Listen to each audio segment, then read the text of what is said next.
So the month of March is upon us. In my family, we call that, my big Irish American family, we call those the high holy days. Lots of parades, lots of sashes, lots of people in green jackets.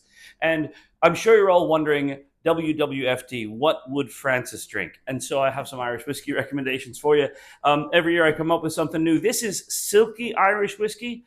Silkie Irish Whiskey is from the Sleeve Leg Distillery. It's actually a blended whiskey. It's actually not all their juice.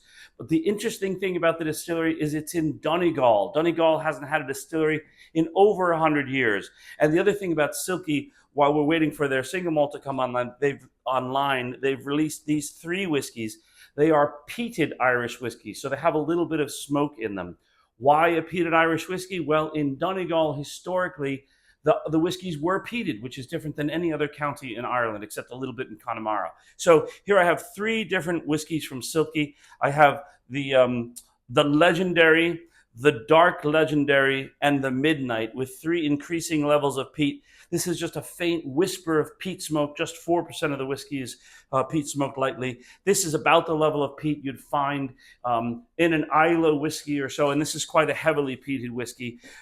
I like them all. I'm going to offer them all in a 3-pack for you to try. It's a great adventure. They're all great whiskeys. But the big question is WWFD. Well, I'm going to go for the slightly peated Irish whiskey. It still feels light and pretty like an Irish whiskey to me, but there's just a little wisp of peat smoke in the background. And this is what I'll be drinking. It's my grandfather's glass, by the way. This is what I'll be drinking on St. Patrick's Day and throughout the month of March. And if you want to come in and try one at one of my bars or try one at the shop, I'll put the link in the right below the post. Sláinte.